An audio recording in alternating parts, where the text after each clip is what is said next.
Bismillahirrahmanirrahim. Assalamualaikum warahmatullahi wabarakatuh. Bapak, Ibu sekalian, bicara Pak Kiai. Alhamdulillah, saya senang mendapatkan ceramah materi dari Bapak, karena memang yang penting masalah tata kelola negara kita ini. Saya langsung saja ke aspal beton. Aspal beton ini kurang dipakai di Indonesia hanya karena kebijakan. Tadi Pak Kiai bilang besarnya impor aspal di Indonesia karena memang banyak yang senang impor. Saya sangat sepakat itu Pak dengan pernyataan itu. Karena nyatanya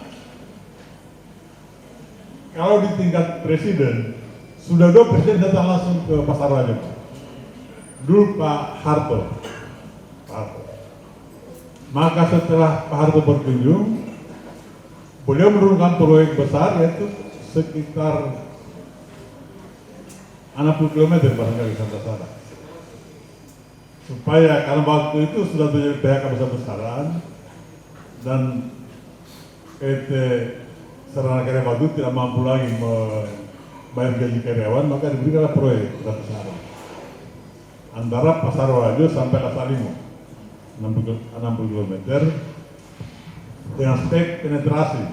Jadi penetrasi itu pakai hampar batu dulu di bawah, jadi bukan hot mix Pak, bukan campuran hot mix tapi penetrasi. Jadi ada hamparan batu dulu, lalu batu dikumpul dulu masyarakat, jadi dia banyak menyerap tenaga kerja. Nah, bisa banyak terlibat dan uang beredar di daerah. Kalau hot mix memang kualitas jalan bagus dan tinggi, tetapi dampaknya kepada pendapatan masyarakat itu kurang karena dikerjakan mesin. Tapi kebijakan itu tidak berlanjut. Nah, setelah selesai itu sudah tidak ada lagi lanjutannya. Kemudian setelah itu beberapa kali datang Menteri PU dulu Aradina Mukhtar. Nah, waktu saya sudah menjabat, di tingkat menteri sudah ada peraturannya, tapi ketika di bawah ada saja masalah sehingga tidak terrealisasi. Kemudian ketika Pak Jokowi datang langsung di Pasar Raja juga, setelah itu ada peraturan menteri untuk pengawasan beton. Tetapi waktu itu kan tidak didahului kebijakan awal sehingga berada. Karena sudah ada pabrik aspal itu di era saya itu 4 pabrik aspal berdiri Pak. Dari PT Sanagar sendiri 1, lalu PT BAI dari kapal api itu ada 2, kemudian PT Timah 1. Waktu itu karena saya dorong, saya kasih izin tapi harus membangun pabrik. Sehingga ada suatu ketika saya didemo oleh PT Sarana Karya karena saya tidak mengizinkan penjualan aspal curah ke Cina untuk mengamankan pabrik itu, karena mereka jual hasilnya, hasil pabriknya antara lain ke Cina juga, disamping ke daerah. Oleh sebab itu, setelah Pak Jokowi tadi membuat kebijakan, tidak hanya juga Pak.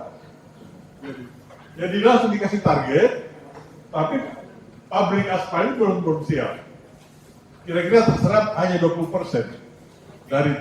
dari kuota yang diberikan. Itulah lagi dasar alasan Kementerian PU tahun berikutnya tidak lagi ada kuota aspal beton. Nah sekarang alhamdulillah oleh Pak Prabowo kan ada lagi kebijakan. Nah, soal kebijakan hilirisasi di Karawang itu, nah kita ada salah tangkap di masyarakat sampai ribu. Ya, disangka di sana akan dibangun pabrik aspal, padahal tidak. Karena itu kan 13 proyek yang diresmikan yang tersebar di seluruh Indonesia. Hanya peresmiannya satu tempat begitu. Jadi bukan 30 semua di Kerawang, tapi tersebar lokasinya aspal, pabrik tetap di Buton. Karena kalau itu pabrik aspal di Kerawang, bukan hanya orang Buton yang ribut. Pemilik pabrik di Yasudara itu pasti ribut. Saya klarifikasi tidak benar, bukan begitu. Di sana hanya peresmiannya 13 proyek diresmikan 41 lokasi yang sama, begitu. Tapi pabrik aspal tetap dibutuhkan dan dikembangkan. Nah, kemarin sempat klarifikasi sempat telepon juga, karena saya ada Menteri PU hubungan aspal butuh sekarang. Tapi tinggal kita lihat apa yang tercantum dalam Permen PU itu, Menteri PU itu berjalan. Dari yang lalu tidak berjalan. Itu yang kita tunggu sekarang. Karena ada pabrik ini, Pak, pabrik di yang ada di Kabongga itu, setelah ada kebijakan dari Menteri PU itu penggunaan aspal secara Pak Jokowi datang, ya ternyata hanya 20% yang mereka bisa layani, mereka langsung pabrik besar-besaran. Ternyata tahun berikutnya dialih kuota. Padahal sudah sampai bangun 4 gudang, ada di Kendari, di Kabongga, ada di Sulawesi Selatan, ada di Jawa Timur. Tidak terbeli, ada tapi sedikit. Ya, paling 10-20% yang terjual. Dan menipu, mau nunggu saya di dalam bulan sehingga PHK lagi mereka. Ya. Jadi pada intinya sebenarnya, kalau saya amati, penghalang aspal butuh ini dipakai karena orang lebih suka impor. Siapa yang lebih suka impor ini? Orang kuat. Kuat apa ya? Kuat finansial, kuat pengaruh. Hanya dua ini. Karena kalau aspal butuh terpakai, maka jelas pasaran aspal impor itu kan menjadi terbatas, berkurang. Ini yang mereka tidak mau sebenarnya. Sehingga walaupun sudah kebijakan dari menteri, tapi di bawahnya itu banyak sedikit sekali kelemahan aspal butuh, itu jadi alasan untuk tidak dipakai lagi. Ini memang jatuh bangun terus ini aspal butuh ini. Jadi intinya sepakat saja dengan pernyataan Bapak bahwa tergantung pada kebijakan pemerintah. Ya. Mungkin dari saya itu saja ya tentang aspal ini, dan tadi materi itu ada, saya ingin singgung sedikit masalah pembentukan Capton. Ya sebenarnya Capton ini ya harusnya sudah terbentuk, tapi kenapa gagal? Dari orang butuh sendiri. Kenapa saya bilang kita orang butuh sendiri? Karena ketika itu dia undang-undang hanya persyaratannya hanya 3 daerah dorong. Soalnya waktu itu kita baru memiliki kabupaten Buton yang kita bawa-bawa, jangan seberapa. Ketika pakai mudik rumah tangga keliling untuk pembentukan provinsi baru ini, maka kita di Buton itu nama harga mati Buton Raya, ibu kota harga mati kota Bau-Bau. Padahal yang tadi baru Munat jauh masuk ke harga mati Buton Raya. Munat jauh masuk ke harga mati Bau-Bau. Mereka minta itu, ini sudah ditaruh di masyarakat. Ya mereka minta nama jangan Buton Raya, karena ini bukan tidak betul. Sudah kepulauan dah, pemenjaga semua. Ibu kota ada apa-apa di wilayah Buton, tapi jangan di Bau-Bau, sudah maju di Bau-Bau pembangunannya. Dia ke sana supaya kemajuan di pusat provinsi juga bisa mempengaruhi pembangunan di Pulau Buna, karena mereka mengakui terberagam dengan pembangunan. Makanya ketika saya diminta pemateri di Kendari oleh Pak Rusan waktu itu, hadir Pak Yusri, bisa Mahendra, ada beberapa orang dari pusat itu. Saya katakan, saya kemudian diberi kesempatan pemateri kenapa provinsi itu betul-betul. Saya bilang, gara-gara harga mati. Akhirnya mati betul. Itu sekedar. Oke, baik. Terima kasih. Dan ini perlu diwaspadai, sedikit lagi. Perlu kita waspadai. Jangan sampai terulang. Karena sekarang kan kita sudah lengkap cakupan wilayah, bahkan lebih satu. Tapi dalam Undang-Undang Nomor 22 sekarang di rancangan PP-nya itu yang sekarang sampai belum lahir, itu ada rumusnya. Iya betul, berdasarkan jumlah cakupan wilayah itu. Tapi ada rumusnya. Luas jumlah penduduk minimal 50% dan ini rata-rata provinsi zona Sulawesi. Dibagi zona.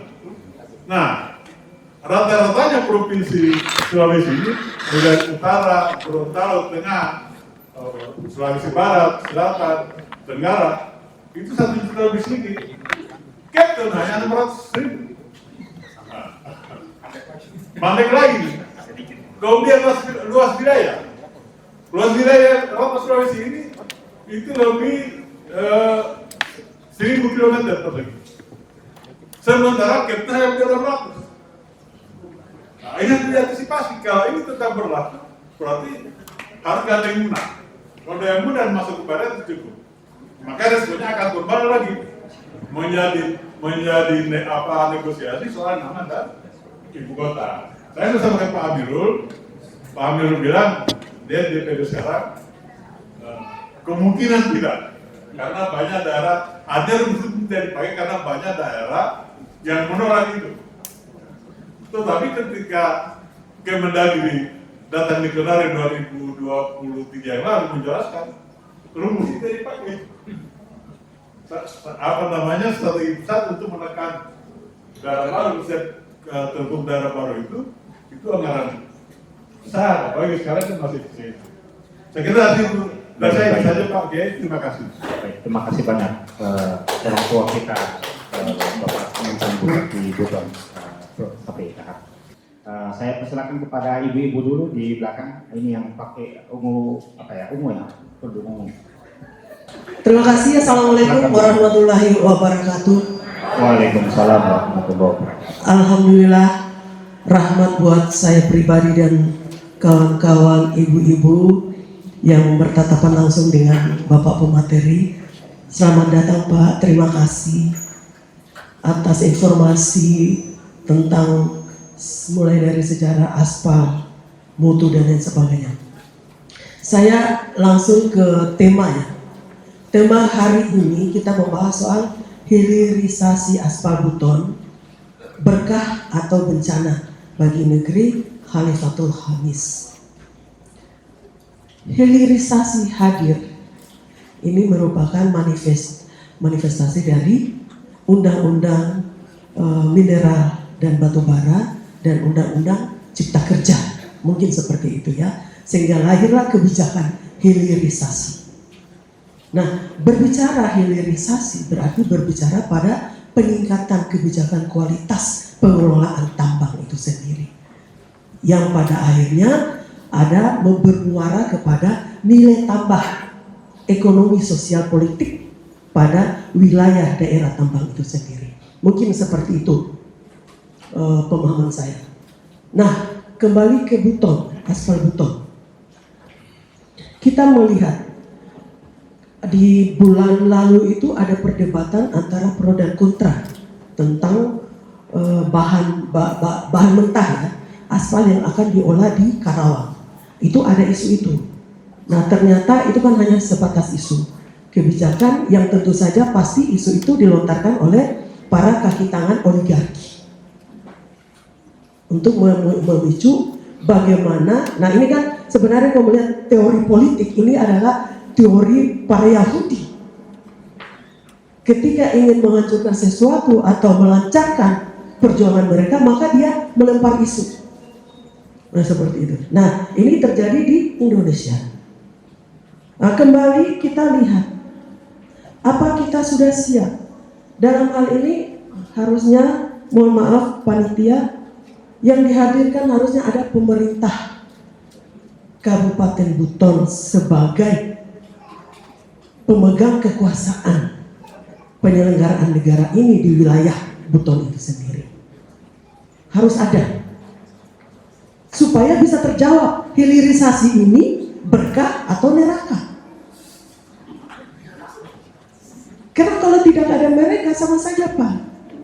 Personal branding yang kita hasilkan hari ini. Pencitraan.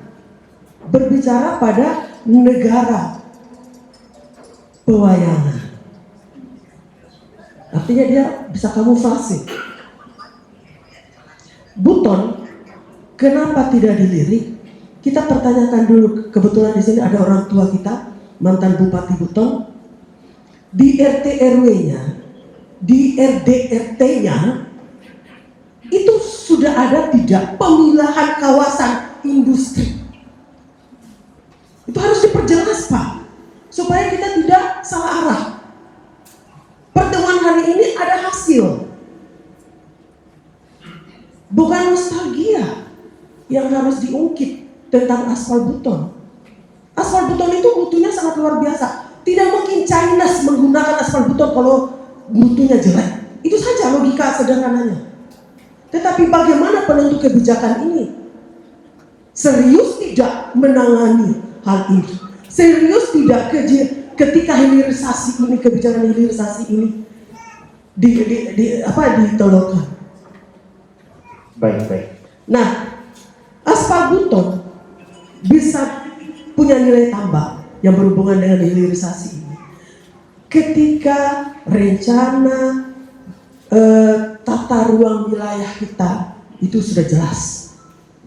Rencana detail tata ruang kita jelas. Ini dulu, karena kalau tidak ada ini, investor tidak akan mungkin datang. Kenapa? Karena kita harus menyiapkan kawasan industri. Sudah adakah itu? Karena yang namanya investor itu yang dia pikirkan itu keuntungan, bukan kerugian. Jalan produksi, ada tidak jalan produksi? Dari tambang ke pengapalan. Listrik, dia membutuhkan itu. Air bersih, dia membutuhkan itu. Komunikasi, arah komunikasi, dia membutuhkan itu. Pertanyaannya, Buton sudah siap tidak dengan itu? Jadi kita memberi pencerahan kepada rakyat itu jangan yang mulut-mulut.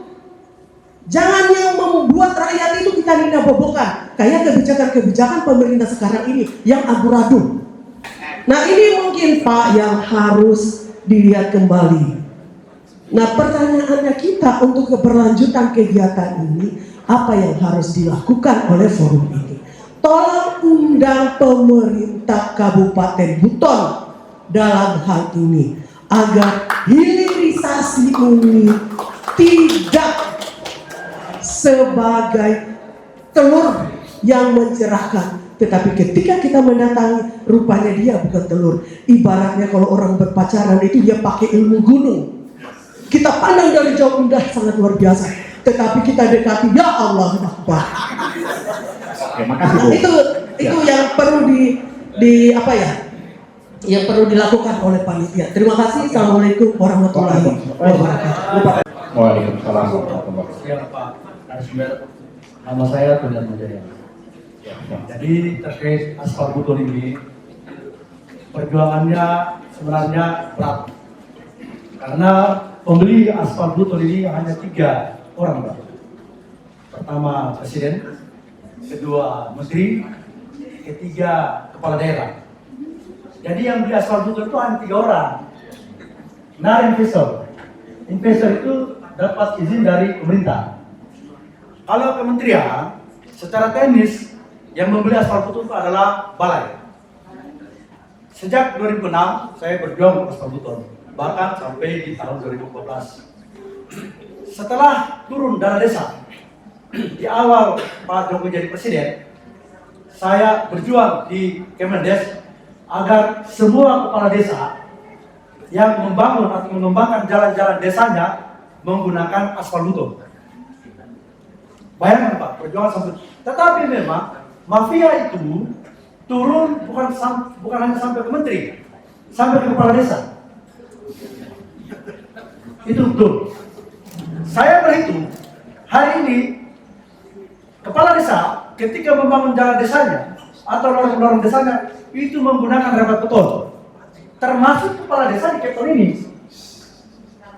Padahal kalau diganti dengan aspal beton dari jarak 100 meter menggunakan aspal beton itu bisa menjadi 200 meter dengan anggaran 100 juta. Ini supaya kita ya. Jadi benar kata Yusri tadi bahwa kita orang Buton sebenarnya tidak cinta itu aspal beton. Tidak seperti orang Bali mencintai budayanya. Nah, perjuangan itu saya lakukan, Pak. Terus bagaimana agar aspal beton dicintai orang Buton? Kepala daerahnya juga tidak cinta aspal beton. Dua bupati yang serius menangani aspal beton saat itu hanya Pak Sapeker dan Pak Samil. Karena kenapa pembuktiannya? Waktu mereka menjabat itu tumbuh berkembang AMP atau aspal master plan. Setelah itu AMP itu macet mati. Nah, kehadiran Bapak Jokowi sebenarnya itu bagian dari instrumen. Bagian dari instrumen pemerintah pusat dan pemerintah daerah untuk menyikapi kriteria dari turunnya hilirisasi itu. Cuma memang dasar kepala daerah kita tidak menyikapi itu, sehingga jalan begitu saja. Menurunkan presiden di Buton tidak gampang. Tidak gampang, Pak. Soeharto 20-30 tahun yang lalu, Pak, baru datang Jokowi, Pak. Tapi apa yang dilakukan oleh kepala daerah kita? Nggak ada. Sekarang giliran hilirisasi yang ribut masyarakatnya. Kita ini, pemerintah kita tidak ribut, Pak. Karena kenapa? Mereka terkoptasi oleh mafia-mafia aspal. Agar aspal beton itu jadi, agar pertemuan ini jadi, satu saja permintaan kita, Pak. Bantu kami libas mafia aspal.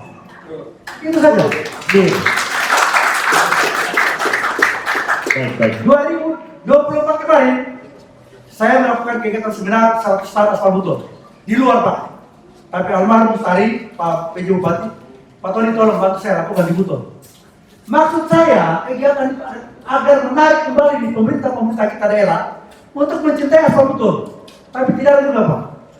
Jadi hilirisasi aspal beton itu wajar kalau pemerintah pusat mengambil itu di Kerawang. Agar kita terpukul. Agar kita tahu diri kita. Kita tidak kayak orang Bali mencintai budayanya. Kita tidak bicara aspal tapi tidak mencintai aspal. Terima kasih, Pak. Ya. Dan bagaimana sumber daya yang dikelola itu pasti terkait dengan policy atau kebijakan dan peraturan. Kebijakan itu nanti terkait dengan orangnya, peraturan itu terkait dengan sistemnya. Nah, dua hal ini yang saya kira memang harus menjadi perhatian kita. Apa yang harus kita lakukan? Dan jika sumber daya alam itu dikelola dengan benar, pasti efeknya akan memberi kebaikan kepada rakyat.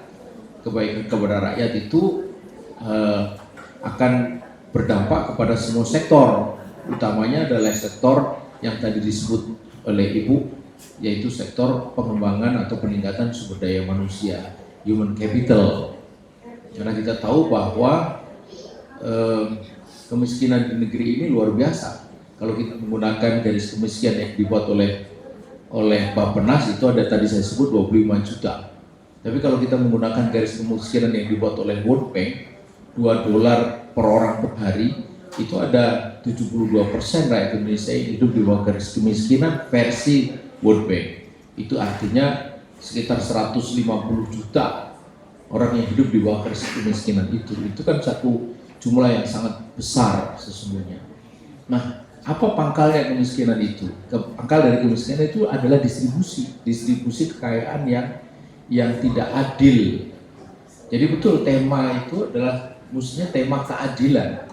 Kita punya negara itu mestinya digunakan untuk mewujudkan keadilan, bukan mewujudkan ketidakadilan. Ini hari yang ada negara itu justru tak jarang memunculkan kebijakan dan peraturan yang memicu ketidakadilan. Saya kira di situ kita sampai pada diskusi kita sampai pada topik-topik semacam itu. Nah, jadi Kenapa tidak dipakai Aston, aspal buton? Ya itu policy. Kemudian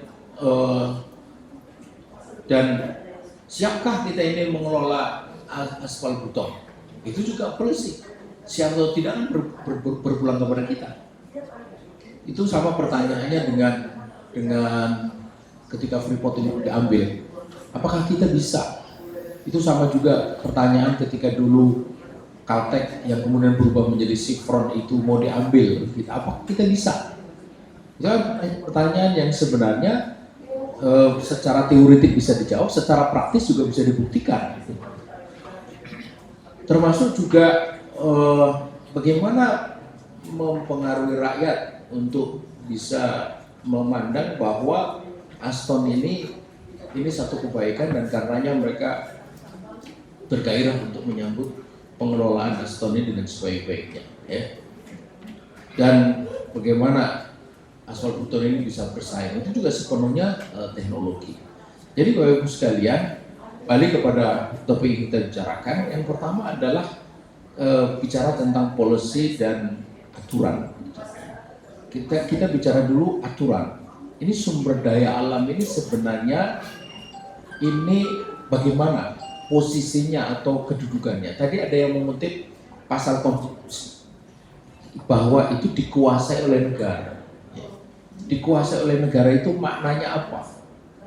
Jadi atas sana itu ada banyak orang yang pandai bersilat lidah. Mereka kemudian menafsirkan dikuasai oleh negara itu tidak berarti dikelola oleh negara. Dikuasai itu artinya negara punya otoritas untuk memberikan pengelolaan kepada dirinya melalui BUMN atau kepada pihak lain, perusahaan swasta. Jadi ketika negara itu memberikan konsesi ladang batu bara 380.000 hektar pada 7 PKB 2B, itu juga maknanya adalah dikuasai oleh negara. Justru karena negara berkuasa itulah dia bisa memberikan. Kalau negara tidak berkuasa, tidak menguasai sumber daya alam itu, negara tidak bisa memberikan. Begitu maknanya. Nah, apakah seperti itu yang kita mau? Itu. Makanya penting sekali untuk mendudukkan itu. Nah, disinilah saya kira Bapak Ibu sekalian itu ada di negeri yang secara kesejarahan ini luar biasa. Kemarin saya tiba di bandara, langsung diajak berfoto di belakang tulisan selamat datang di negeri Khalifatul Khamis, gitu. Khalifah, tuh. Mesti teringat itu pada khalifah. Apa itu khalifah itu? Khalifah itu tak bisa dilepaskan dari khilafah. Apa itu khilafah? Kalau kita membaca definisi dari khilafah itu, yang paling masyhur, yang jamek manik, itu diartikan sebagai re'asatun amah lil muslimin jami'a, ya, litadbiki ahkam syariah islami wa hamli dakwah islamiyah ilal alam. Itu definisinya. Kepemimpinan umum bagi seluruh kaum muslimin di dunia untuk menerapkan hukum syariah Islam dan mengemban dakwah ke seluruh penjuru dunia. Jadi dari sana ada 3 substansi. Pertama, ukhuwah, kepemimpinan umat Islam seluruh dunia.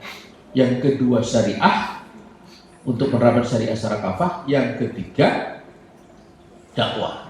Ini 3 substansi dari pengertian khalifah, khilafah. Khilafah itu orangnya, khalifah itu adalah sistemnya.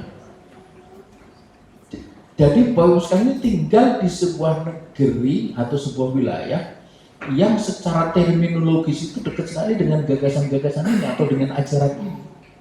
Nah, karena itu ketika kita bicara tentang bagaimana pandangan terhadap sumber daya alam, kita mesti merujuk kepada historical kita punya negara atau negeri yang disebut Khilafatul Khamis itu. Nah, itu.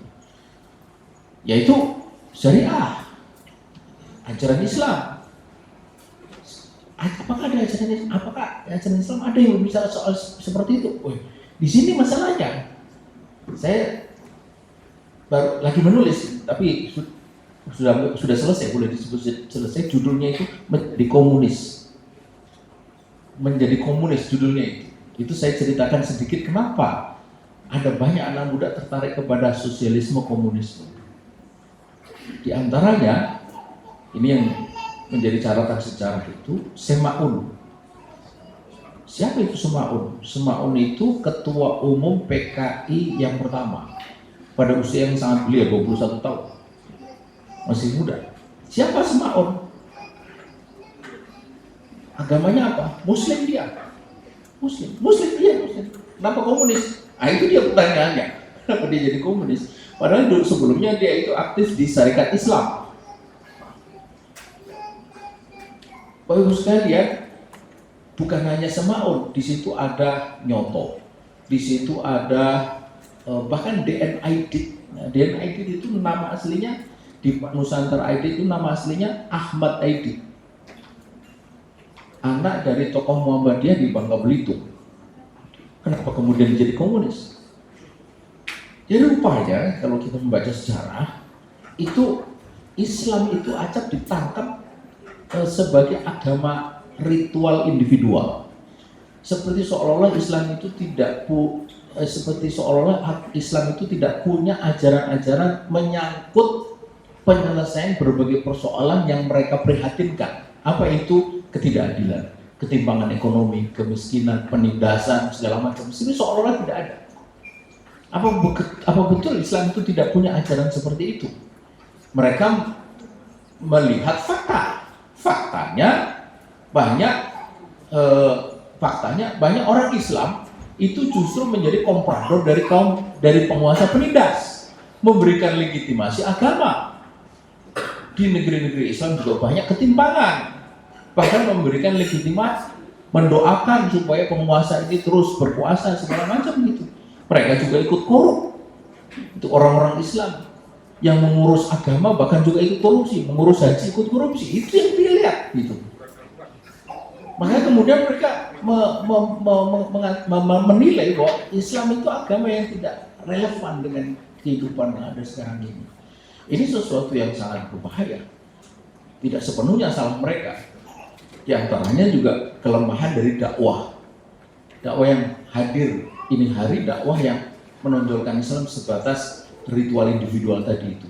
Jika pun ada mungkin hanya soal zakat, soal sedekah, soal dzikir, wirid, yang diributkan itu saja, mulai dari celana yang cingkrang lah, jenggot yang kurang panjang segala macam kayak gitu. Lalu seperti seolah-olah tidak berhubungan dengan soal-soal yang tadi, penindasan, ketidakadilan, apalagi pengelolaan sumber daya alam.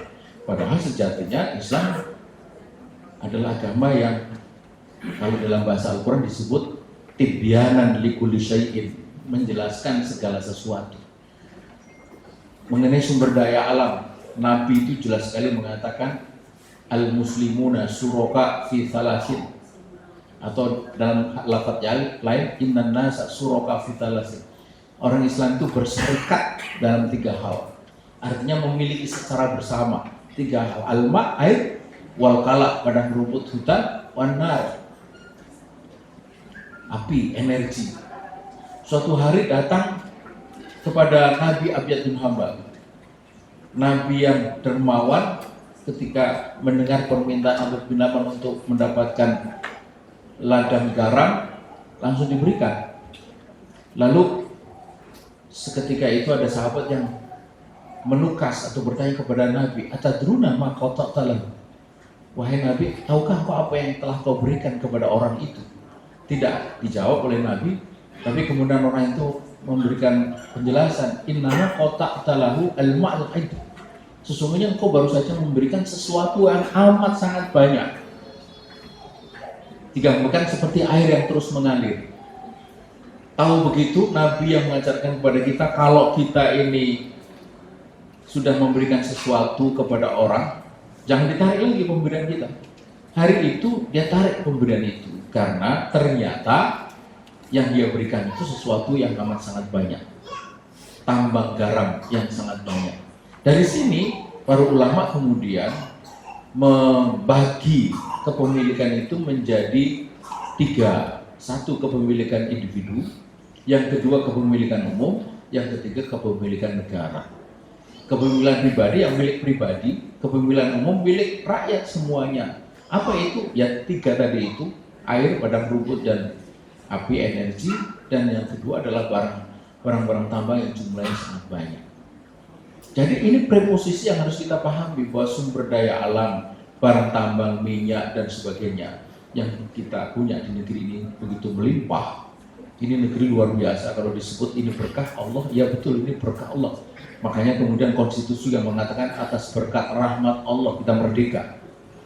Ada banyak negara yang punya minyak dan gas tapi nggak punya hutan. Ada negara yang punya hutan tapi nggak punya minyak dan gas. Ada negara yang punya minyak dan hutan, minyak, gas, hutan tapi nggak punya pantai. Kita ini punya semuanya. Pantai kita ini terpanjang, panjangnya seluruh dunia. Jadi luar biasa. Cuma bagaimana mengelolanya? Nah, profesinya ini harus kita pahami bahwa ini semua adalah milik umum. Kalau ini milik umum, milik rakyat, mestinya hasilnya kembali kepada sang pemilik. Itu. Bagaimana caranya? Negara lah yang harus berperan. Negara harus mengelola, bukan sekedar menguasai. Konstitusi itu mengatakan menguasai, tetapi ketika dia melepaskan pengelolaannya kepada perusahaan-perusahaan tertentu, maka pasti hasilnya lebih banyak dinikmati oleh perusahaan itu. Saya pernah debat dengan seorang tokoh ormas yang baru saja dapat tambang itu. Dia katakan, kan ada pajak. Saya bilang, iya pajak itu paling 18%, pajak batu bara itu 18-20%. Lalu dia bilang, iya pajak kan bisa dinaikkan, seperti di Australia itu sampai 70%. Saya bilang 70% sekalipun tetap dia bukanlah 100%, saya bilang begitu. Kalau dikelola oleh negara 100%, dipegang oleh negara. Apakah negara itu mampu? Ya Allah, itu minyak yang dikelola oleh Chevron itu, Caltech kemudian Chevron, itu dari tukang sapu, office boy, tukang ngepel sampai vice presiden, bahkan presiden, orang Indonesia semua. Bagaimana kita bisa dibilang tidak mampu? Itu untuk teknologi yang lebih canggih, apalagi untuk sekedar aspal beton. Itu lebih gampang karena itu ada di permukaan. Freeport itu semua orang Indonesia sampai di atas, orang Indonesia semua itu yang bekerja. Mengapa tidak mampu? Itu harus masuk ke dalam. Saya pernah naik ke ketinggian 3.000-4.000 meter di Freeport itu, ditemani oleh sopir yang punya SIM normal, SIM 1.000, SIM 3.000, SIM 4.000. Jadi ada 4 SIM. Di 4.000 meter itu saya dulu mendaki Gunung Lawu, Sumbing, Sudoro, Merapi, Merbabu, Semeru, Slamet itu sudah pernah saya daki. Gunung Merapi malah sampai 9 kali. Saya ceritakan kepada anak-anak saya, bukan, hebat Abi, bukan begitu. Dia bilang, Abi kurang kerjaan. Saya bilang, kok kurang kerjaan? Iyalah, sudah susah-susah naik sampai puncak turun lagi, kurang kerjaan. Jadi sekalian 4.000 di Jawa itu nggak ada gunung setinggi 4.000 nggak. Paling tinggi Semeru 3.600. Itu SIM ketinggian 4.000 itu mobil sudah kayak cicak, ceplok itu bergardan itu langsung impor dari Amerika. Semuanya orang Indonesia. Jadi bagaimana dibilang kita tidak mampu? Teknologi bisa dibeli, sumber daya alam, sumber daya manusia bisa diajari. Itu nggak ada soal. Kualitas bisa ditingkatkan, teknologi sekali lagi bisa dipelajari, bisa dibeli gitu. Jadi jangan khawatir apakah teknologi, apakah asal hutan bisa bersaing, bisa, sekarang pun sudah bisa, hancur. Cina ngambil itu menunjukkan bahwa ini kualitasnya sangat bagus. Kalau betul bahwa ini sudah lama digunakan oleh Belanda untuk menghitamkan istilahnya jalan-jalan di Amsterdam kayak di Belanda, itu lebih-lebih lagi. Saya kemarin ke Belanda nggak ngerti kalau itu asal butuh. Kalau saya turun itu, tepuk-tepuk paling tidak gitu. Baik Bapak sekalian, jadi dengan demikian maka negara harus mengelola. Ini hari negara memberikan hak pengelolaan itu kepada swasta. Akibatnya tadi saya sudah sebut 800 juta ton batu bara diproduksi, yang diproduksi UMN cuma 5%. 16,8 juta hektar kebun sawit yang dikelola kurang dari 10%. Coba ya. Jadi bagaimana kemudian hasilnya itu bisa dinikmati oleh rakyatnya? Karena itu satu hal yang Bapak Ibu, saya tidak memprovokasi, tapi penting untuk dicatat bahwa jika ini mau dikelola, maka katakan bahwa ini harus dikelola oleh negara, BUMN atau BUMD. Jangan biarkan swasta. Kalau tadi investor tidak masuk, loh investor itu baik lokal maupun internasional itu tetap aja dia pinjam. Aneh. Kita selalu bilang bahwa nggak ada investor. Negara ini kan punya semuanya, juga punya duit. Buktinya apa? Lagi bank negara itu, mandiri bank negara ini, apalagi sengaja ada dana tara. Makanya nanti kalau betul terjadi, kita harus mengatakan bahwa asal hutan harus keluar BUMD.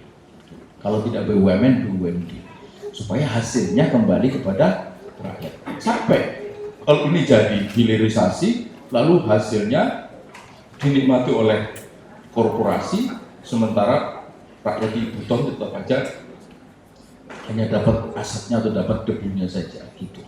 Jadi kembali ke tadi, karena itu disitulah pentingnya kita itu bicara syariah.